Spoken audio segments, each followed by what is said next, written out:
Welcome to V8 Nation, talking all things motorsport with Rick Kelly and Paul Dumbrell. I say hello to Rick Kelly. How you doing there? Now look, welcome back. What? Thanks, Rico. No, Hello. I'm going well. And you can take me off mute. It's even better. Well, I'm used to you not being here, PD, so I wasn't used to it. How you doing, Rico? Very good, thank you. Welcome back, PD. I've seen you've dropped the suit this week. And I you've have, gone, mate. Yeah, I thought a bit of casual clothes, a bit of overseas. I'm still in holiday mode at the moment. And you've gone for your girlfriend's shirt. Well done.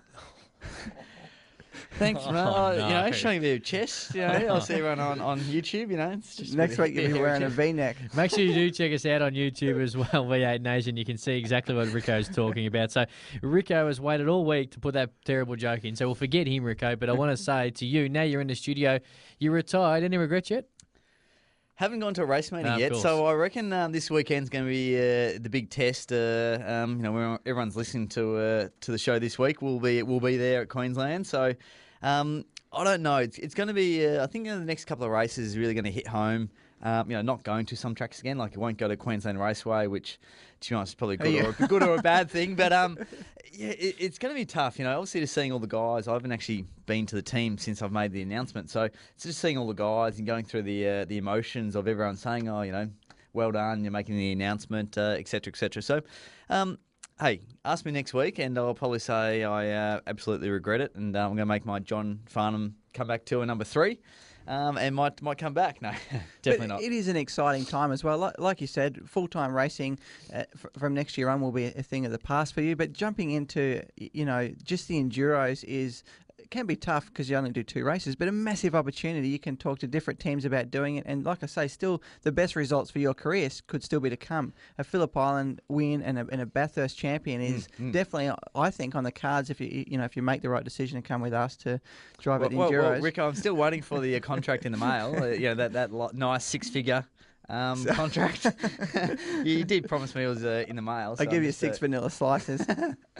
It's going to be good. I'm really just looking forward to actually getting to the next 5 or 6 races, and actually with that out of my mind, and actually really just focusing on having a good time. Obviously, really want to finish the championship really, really strongly, and obviously get some great results for the team. But also just actually get back to what we all start motor racing about, is actually having fun. Sometimes in the cut and thrust of V8 supercars, you lose sight of the actual fun, what we actually started motor racing for. It comes down to a job and a profession, where now it's more going to come down to just going out, having a good time, scoring up Rick's. Two times this year where he's actually hit me off the track. So, and the stewards can penalise me as many points as I want for next year, or to say I'm going to start a lap behind the field at the first race next year. I'll be like, bring it on. Better not do the enduros with you, then we might be starting a lap down. But before we jump straight into the rest of the show, Cam, I think it's worth mentioning, we touched on a couple of weeks ago, PD, as well, with a lot of the Australian drivers overseas. Yes. We thought, and I think we spoke about it with Grant from Speed Cafe, we think it's the best spread of Australians in motorsport around the world that we have ever had. On the weekend, actually Monday night, in fact, Marcus Ambrose won his first ever sprint cut race at Watkins Glen in America. So from all of us, a big well done to Marcus. I think that's a massive achievement. He's been in America now 6 years over there, working his way through the truck series into the Bush series, which is like Australia's Fujitsu series, I guess, and then into NASCAR. He's been very good at the road circuits every time. He's got, I think, 3 wins at Watkins Glen in the lower category, in the nationwide category, and now he's finally broken through and in pretty fine form as well. It was an action-packed race. I think Grant will touch on it again, but certainly massive achievement, PD. And you can't underestimate how tough it is to win in the NASCAR series. It is so competitive, and they've got some of the best drivers in the world. And for him, obviously, he's come from a road course racing background, so yes, he's always going to go well, but you still got to go and win it. And, last year, he ran out, he was trying to conserve fuel, turned the engine off, couldn't restart it. So he actually could have been 2 wins in the last 2 years. But it's good for him. It's big commitment to actually say, yep, I'm going to move my family, young family. He's just had a kid, obviously, a couple of years ago, over to America. Obviously, live in a camper van, travel around, the US. It's a huge commitment. It's actually good to actually have some reward from in the end. Big congratulations to Marcus Ambrose. And we actually tried to get him on the show as well. I think he mentioned Rico, and he had a bit of a run-in a few years ago. So he certainly said, when Rico goes on holiday, he'll come on the show with me. In fairness to Marcus, I was unaware that there might have been a little bit of, just tension between Rick and Marcus. So when I rang and said, I do a radio show with Rick Rick Kelly and Paul Dumbrell, I can understand why it was a little Why you frosty. heard this? Yes. Just before we get stuck into a big show, I want to ask you, Queensland Raceway this weekend in Ipswich. Do you know how many laps you got to do, PD? Yeah, absolutely, mate. It's two 22-lap races on the Saturday. So I know my illustrious co-host over here, he's actually going to do two 17-lap races. He's got a new He'll win. He'll be finished before you. He's got a new strategy about conserving the tyres. So he's just going to do 5 laps less on each race and just, get a bit hot and sweaty and just come into the garage and say, good job, fellas. Yep, great work. We'll see you tomorrow.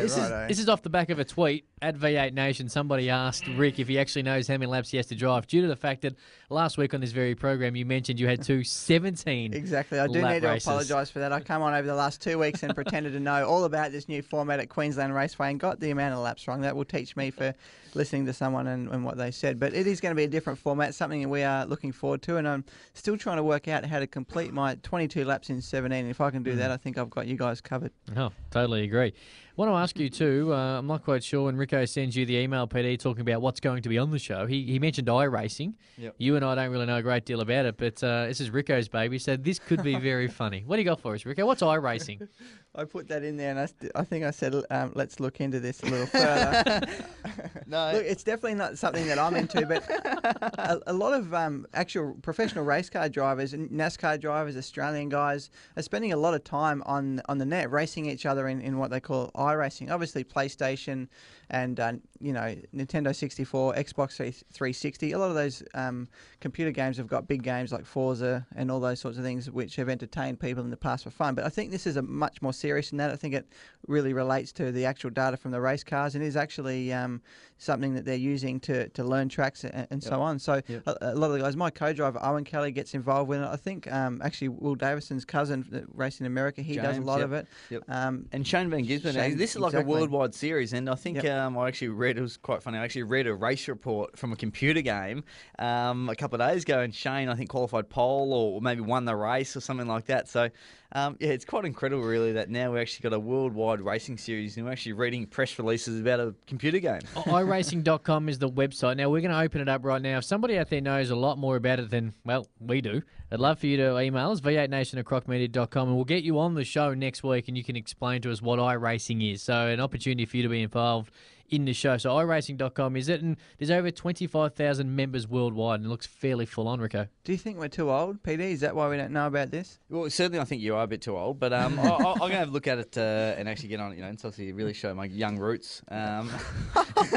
Jeez. And I don't know if we should, anyway, we can obviously always edit this show, so it's we're going well. We're going well. Maybe I should go back to America.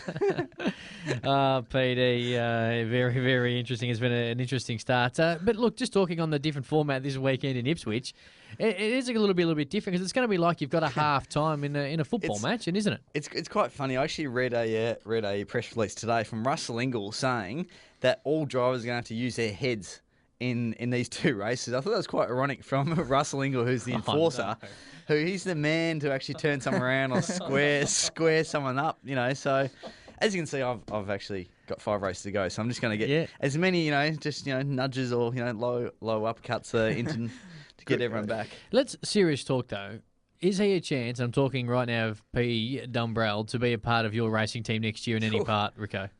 Certainly is. What do you think, PD? Should we just do the deal on the air? See, he's trying to fob it off like it's a bit of a joke, but is there a chance that PD could be a part of your team? Oh, we'd love to have him. But for PD, this next step in his motorsport career is, again, an important one. Like we said, with someone like PD and his driving, don't stare at me. So with his driving and capability, obviously, vet supercar race winner, the experience he's got, he's a massively valuable asset to any leading team out there, and he's really going to have the pick of the crop as far as drives go, I think, and that can be from HRT, 888 FPR, our team, and a whole heap. So it's going to take a little bit of time, I think, for PD to discuss it with all the teams, the opportunities out there. And it's very exciting for a driver to change teams and experience the way that they do things. I mean, for me, I've been at Walkinshaw my whole career, and then obviously at our own race team, it's probably where I'll stay, for the duration of my career. So I won't have the chance to learn about other teams as much as guys like PD will. And look, he can do a year at HRT, a year at us, a year at Triple Eight. I'm sure he's got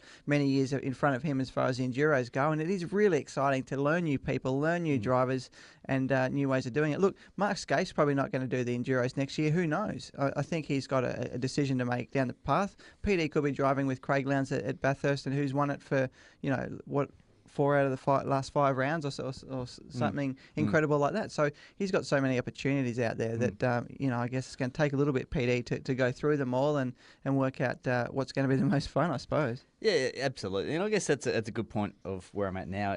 Probably I can actually make the decision for once in your career. When you're looking at full-time drive, you sort of got to to and fro, where there's an opportunity where now, and especially with how the rules are, how you can't actually pair the 2 number 1 drivers together. It really actually, if you're not going to do it full time, you actually hold a lot of the cards in terms of being able to actually do what you want and drive where you want. So, I was just going to sit down. So we've still got, as I said in the last couple of weeks, we're talking about something that's going to happen in 18 months' time. So we've still got plenty of time to actually go through and make the right decision. So I'll just get through the next couple of races and have a bit of fun, and really then sort of knuckle down and get the right decision made. Tweet us at V8 Nation. I guess try and go with a team that you don't upset in the next 2 or 3 rounds then.